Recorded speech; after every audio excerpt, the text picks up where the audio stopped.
Shifting focus to a big global voice, Middle East investment giant Investcorp, which has about 22 billions of assets under management, and veteran banker Deepak Parekh on the advisory board is betting big on India. ET Now's Ashwin Mohan caught up earlier with the co-CEO of Investcorp, Rishi Kapoor.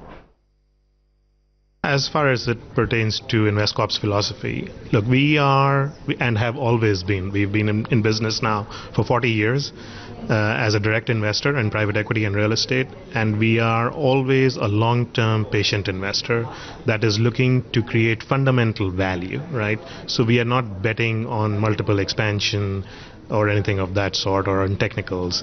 We are looking for real fundamental value creation, aided in part by our providing capital, but also aided in part by us being able to add real value to the underlying operations of the companies that we invest into or the real estate properties that we acquire as part of our direct investing activities.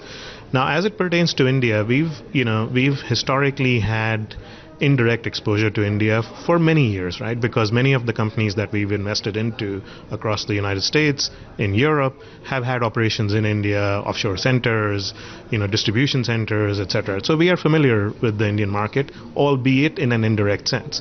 Recently, as part of the continued globalization of the Investcorp footprint, we concluded about 2 years ago that Asia in general and India in particular was bound to play a big part in the global investment landscape going forward as a core component of investor portfolios. So we initiated an exercise within Investcorp to evaluate the investment landscape in India about a year and a half ago. We were fortunate that Mr. Deepak Parekh, who needs no introduction, joined our advisory board to help us and guide us and assist us in developing our market entry strategy.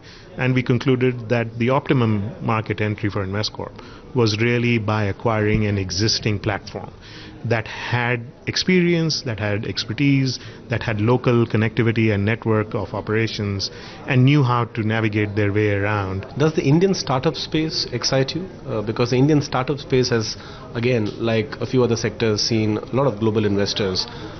In many cases, the strategy of some global investors has been to pump in money into the number one player and also the number two player. We've seen that happening in some startups who have now become unicorns.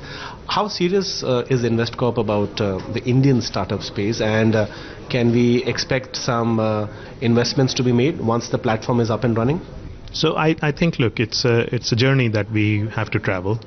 Our first step, as I said earlier, is to acquire capability on the ground. The second step will be a more measured approach to invest in medium-sized businesses, which is very core to our DNA, where we've got the most experience. But down the road, the startup culture in India has a prominent role to play going forward. And I would anticipate that it would be only natural for Investcorp to also evolve, to add that as part of its overall, investment domain in India.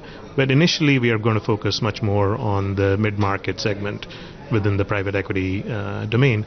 Now, having said that, most businesses today are all technology-enabled businesses anyway, right? Technology is just a platform to deliver a service or a product to the end consumer. So there is an overlay, of the tech play in pretty much everything that we do. So I think we'll naturally be gravitating towards that. But pure startups, I think it's a little early in the journey for us.